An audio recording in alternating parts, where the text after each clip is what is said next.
All right, we're back. The weekly movie review. Just wrapped up the NFL and talking about the awesome gorilla story. But getting into our weekly movie review here, it's been a very popular segment, and so again, I want to encourage people that are listening and watching. Whether it's a short or listen to the podcast. Happy to review any movies that you want to throw in the comments. So give us some good ones. So last week we did movies based on novels, and this week we were looking for movies with really great soundtracks. And so we'll start off with my pick. Great movie, but the music in it is just it's for me, I guess, because maybe we're older and that's the kind of music we hit when we were kids. But I went with Dazed and Confused. One's a great movie, but two, great soundtrack. So why don't you give us your guys' quick breakdown, and then I'll wrap it. So what do you guys think? The music and the movie.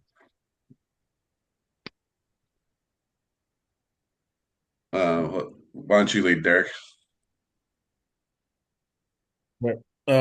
Well, the it's a 70s soundtrack with a bunch of 70s rock songs in it. I love it. I did own or probably do own somewhere the CD for this because it is such a great soundtrack. I love this movie because it's a lot like when it was made, it was a lot of up and coming or like newish actors in it. I was like, I think was McConaughey's first.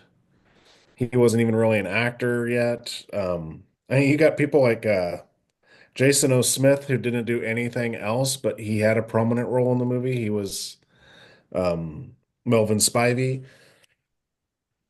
You had uh, like Adam Goldberg, Anthony Rapp, and Marissa Ribisi as the kind of nerdy kids. Mia Jovovich and Jason London, Rory Cochrane. There are tons of people in it. And I like Jason London's character because he was the jock, but he also floated. He was part of the nerdy group and he was part of the stoner group. He was like he floated throughout the whole movie like he was part of every group. He combined everyone. And it was just cool because it's like last day of school, about the juniors becoming seniors and then the middle schoolers becoming freshmen and them coming together. And that's what was cool is like the whole um hazing that we don't do anymore. No, it used to be a thing, right? Like And that's and it the cool thing about the hazing was is okay, cool. We hazed you. Now you can come hang out with us, drink a beer, and have fun. And I think that's what's missing nowadays is people are like, oh, that's a nothing. But yeah, when we were in school, like for football, they did it to us, and then we were all hanging out. right. It was a rite of passage. Yeah, And I mean, and there was nothing wrong with it, right? I mean, I'm sure some people's feelings got hurt from time to time, but it's not like you didn't get over it. so I enjoy this movie. I've seen it probably a million times. You know, for the Yellowstone fans, you got a young Cole Hauser in it. Oh yeah, the best. And then, Ben Affleck. So Banyan. So yeah, enjoy this movie. What do you got, Wes? Yeah, it's funny watching it again and realizing that there's so many actors like Ben Affleck. I just forgot that um, some of these actors were in it. It's an interesting how it was made. Richard Linklater, he pretty much wrote, directed, and produced it based off of his growing up in a small town in Texas. So it's based in Austin in 1976. Um, yeah, it's just it's funny at the beginning, the star football player, um, Randall Floyd, has to sign a pledge promising not to take drugs.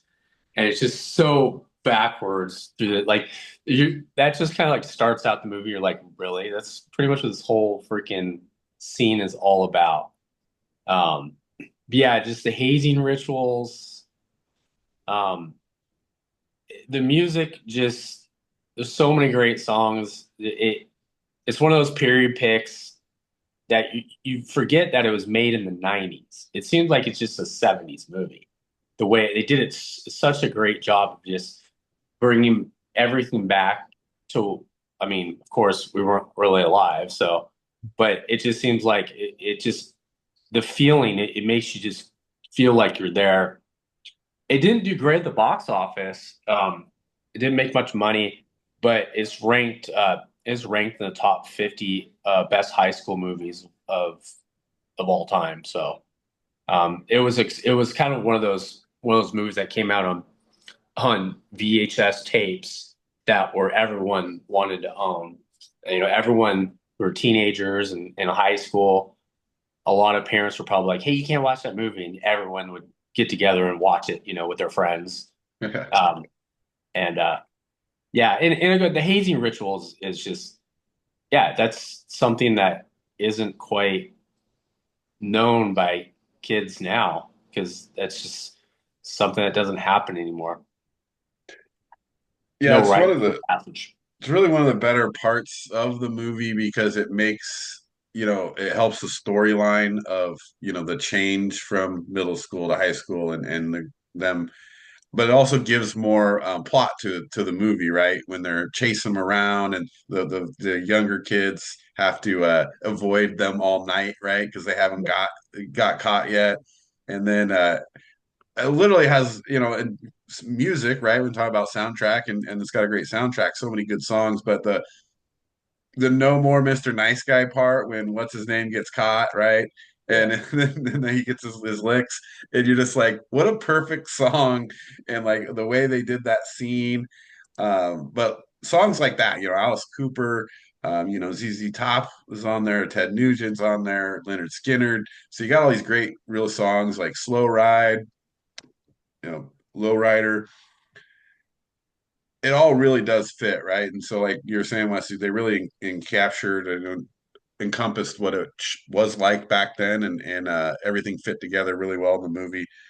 The movie itself, I think all of them did such a good job of not just acting, and following script, but playing their parts and becoming their characters to make it like really felt very realistic of each of their characters. And so they chose the right people to do that. And I do think that, Randall, Pink Floyd, did such a good job in that role too. Like, I mean, he really makes the movie, and you root for him, but you also like, man, this guy he's a cool guy, right? He wants everybody to be a part, and he, he Yeah. doesn't want to be a jock. He doesn't want to be a stoner. He doesn't want to be in the nerds. He wants to be everybody, and that's missing on a lot of people. But he does a great job of encompassing that. So one of my favorite movies, but also one of my favorite soundtracks, which is why I picked it. It's just great music that they put in it as well, and a lot of iconic bands. So can't miss it And if you haven't seen it. and rip RIP to Nicky Cat, who died last week. He had a pretty memorable scene in the movie. Yeah, yeah. It just seems like more and more, right? Losing more and more every day.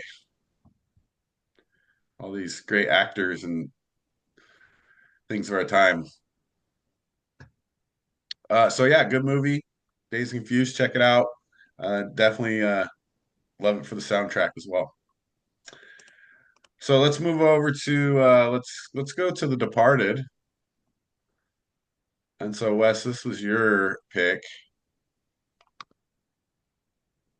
Yeah, I mean, I'll lead this one off because this is one of my favorite movies, right? You got Martin Scorsese, and then you're gonna pair him with those actors, and then even, guys like Brad Pitt who help with producing it, and but now you're just saying now who's gonna star in it? Okay, we're gonna have Leonardo DiCaprio, Matt Damon, Jack Nicholson, Mark Wahlberg, Martin Sheen, Alec Baldwin. Like, I mean, it's just nuts.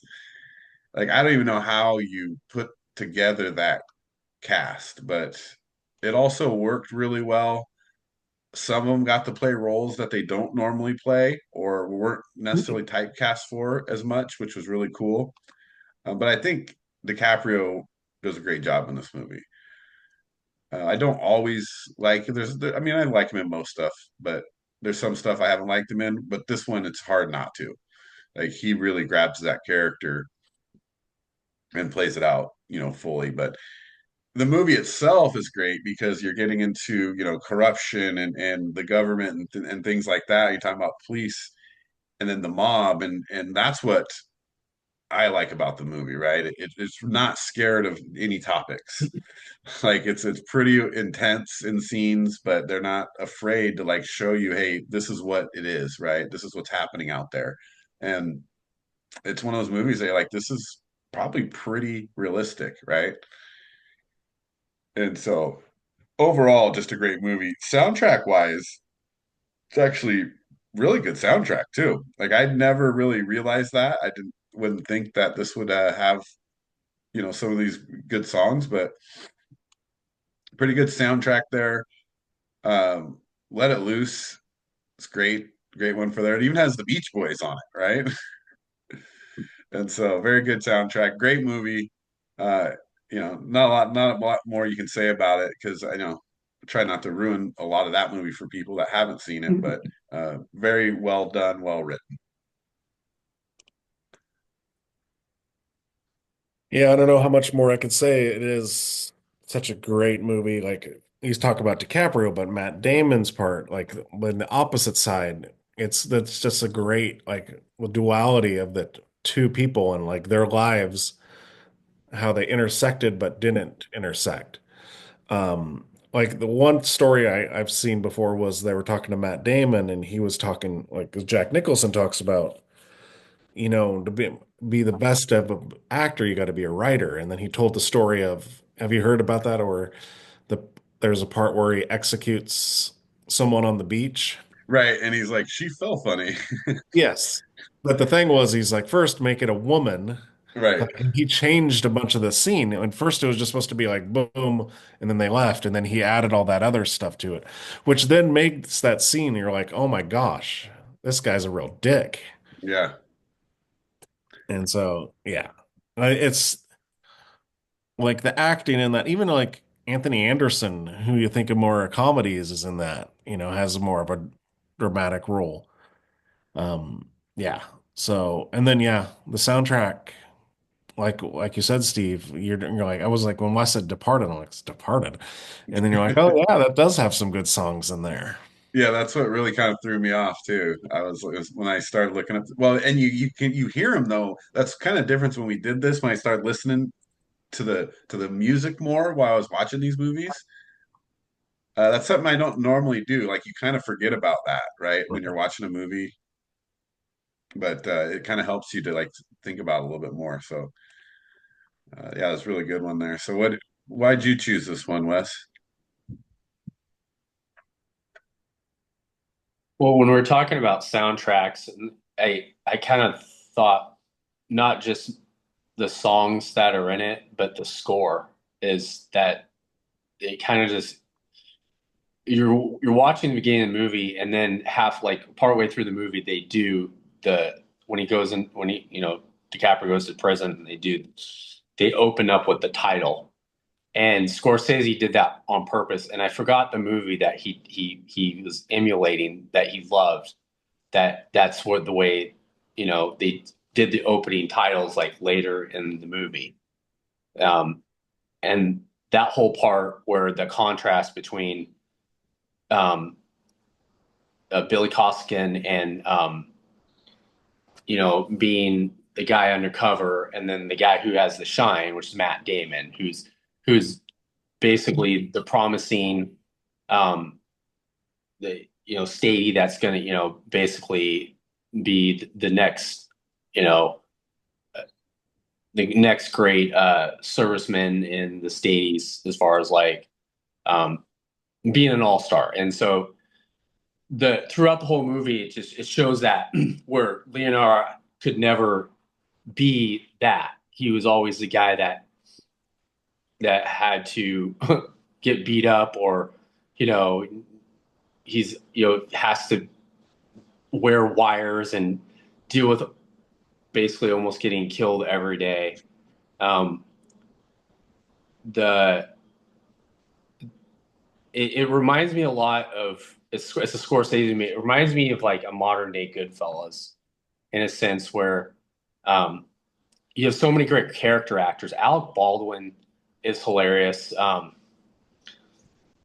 You have Fitzy at the end where he's like gonna it's just some of the characters in the movie are just hilarious. Mark Wahlberg won Best Supporting Actor for it. Right. He was just hilarious in the movie. Of course, Jack Nicholson, plays a great villain. It's just one of my favorite movies. It's one of the best movies of the 21st century, as far as I'm concerned. And when we talk about movies today, it reminds me of a movie from the 70s. Reminds me of a Scorsese or Yeah. a Coppola movie, a mob movie. But it is the effort to put that together with that so many moving parts and to put it and it flowed really well. With Martin Sheen kind of like cleaning up, he was just kind of like um, the ending is just it's still hard for me to watch the ending because you're just like, what? Don't do that. Don't do that. Yeah. It's all these things you don't do that, and it's just yeah, it's a great movie. There's a lot of depth, you're right, and there's so much happening and going on throughout the whole movie that sometimes that can get overwhelming, right? It can get messy, but they did a great job of keeping that all together. Because there's so much dialogue. Yeah. And another thing is I've never seen a movie with that much dialogue, with so many great actors having so much airtime.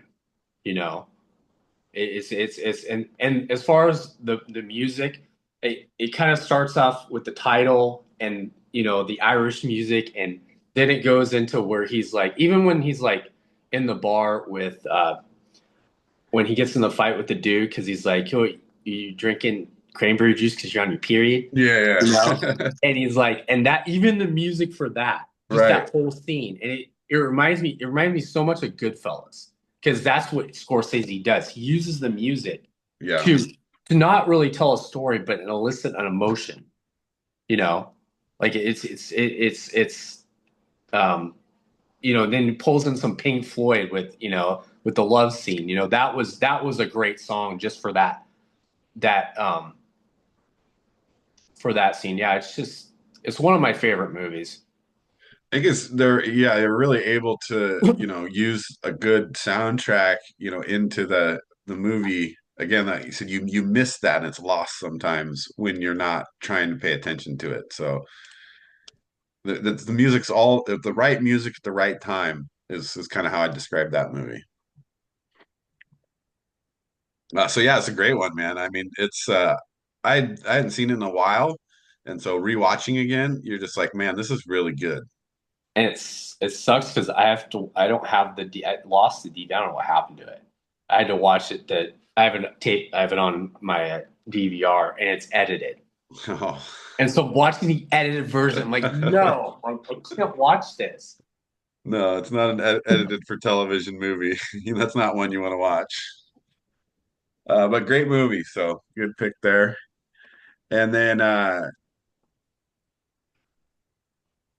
so Derek always has to throw in and you just love that era too. Like you keep picking like these 90s, early 90s, late 80s. Um, so your movie was Singles, which I'd never had seen this before Oh, as well. wow. Um, I mean, I've seen parts or blurbs or things like that, so I know the movie exists. It's not like I never heard of it, but I don't think I've ever sat down and watched it beginning to end. And so, were you able to catch it? Did you see it, Wes? I didn't see it. I didn't even see it on the list. I thought it was Guardians of the Galaxy, but Well, yeah, we'll do a I quick one on that one too for Caitlin. Um, but so I mean, I'll give mine on Singles, and then Derek, you can give us your overview. But one, so first of all, music on this one's great, right? And it's grunge music in Seattle, and they're all, and then Matt, what's his name? Matt Dillon. Matt Dillon. He plays a grunge musician, which is even better because it's like, they're focused on that, and they do a lot of club scenes in it. They're single people, so they're out at night, right? So they're going to these different places to listen to music, and so you get to hear the music playing as well as part of the movie, right? So it's not a typical soundtrack where a lot of times it's background or they're doing it for certain scenes. Like it's actually kind of encompassed in the movie, the soundtrack is. And so many good songs throughout the whole thing.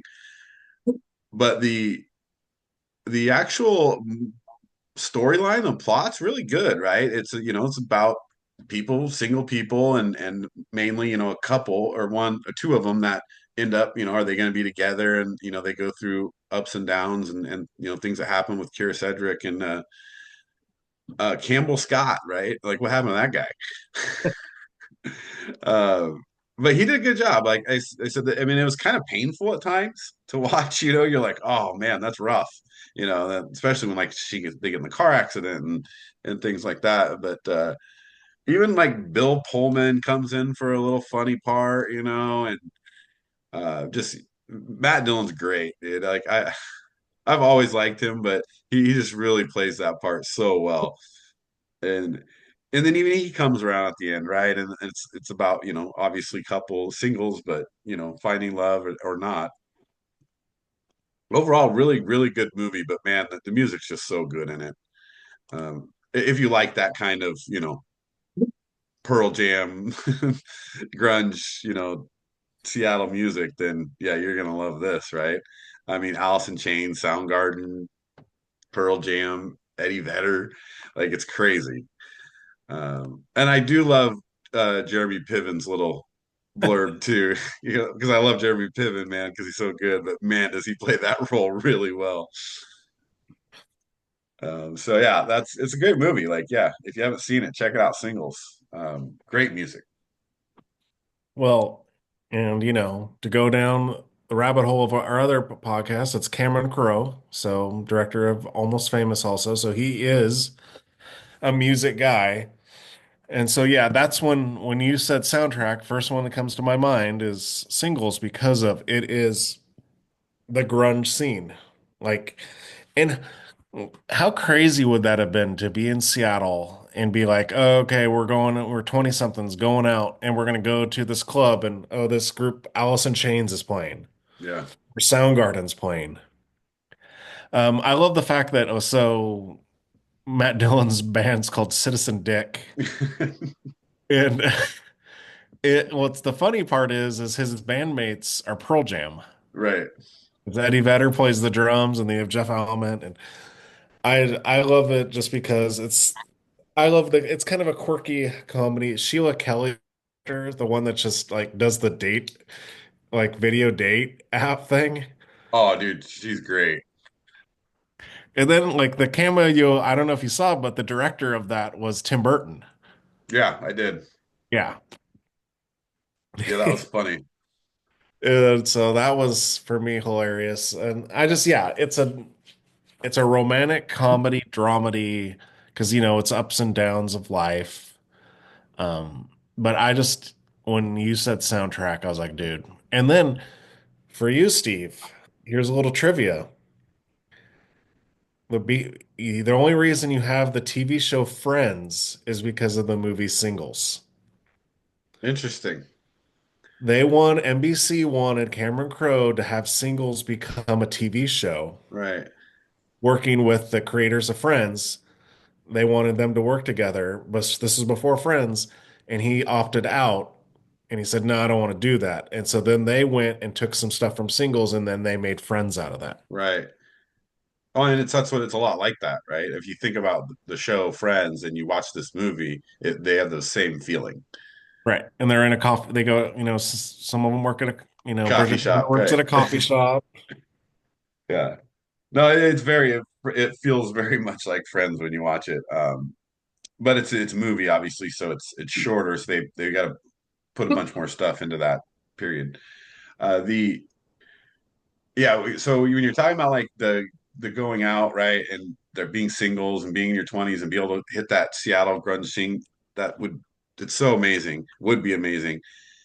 And I love how they portray it in the movie because you've got like people in suits, right? You like it's like the dude that just got off his stock market job is now coming to the grunge, club after work, right? So you got people in suits and people headbangers and and crazy people and like all kinds of walks of life, going in to see that music, that's why that would have been so cool, and that's really a powerful, part of the movie that they really captured. Yep. And then shout out two other great cameos. Eric Stoltz is the mime. Right. The mime is crazy. The And mime then that won't shut up. yeah. And then the X-Man, Xavier McDaniel's in it. Oh my gosh, dude. It's so funny when they start talking about Xavier McDaniel. And then he does this clip. Yeah. It's great. So yeah, I mean, back when the Seattle had a team, right? Yeah. So great one there as well. So that was the three that we chose, and then we had a request add in. So Guardians of the Galaxy. Uh, Wes, why don't you start us off? The soundtrack is full of hits. Comes to Cherry Bomb. You had Moonage Daydream with David Bowie. Of course, Go All the Way. There's so many great songs in the movie. Um, I didn't see this movie until like 6 months ago. It's like I was probably one of the last ones to see the movie. But it's one of my favorite movies of the last 5 years. Um, oh, pull out. Yeah, so um, I didn't realize it was that old actually. So filmed in 2014. With the original score is hold on a second. Give me a second. Done. Hold on. Um my computer's froze. Oops. Let's see. Yeah, there's a lot of good songs on here. Oh yeah. Just looking through them, like I didn't realize it.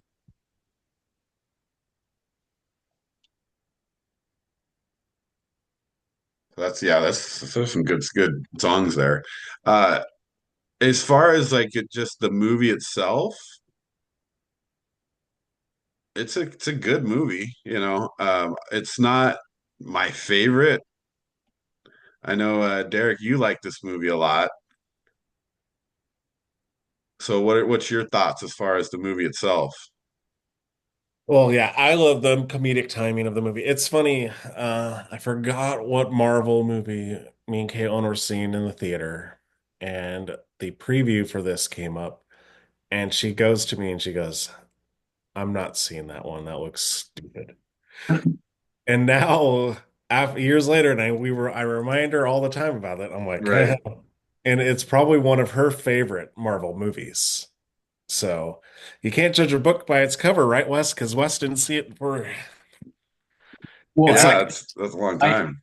I forgot. I mean, it's been almost 10 years. yeah, So that's what's shocking to me because it's like Chris Pratt, like 10 years ago.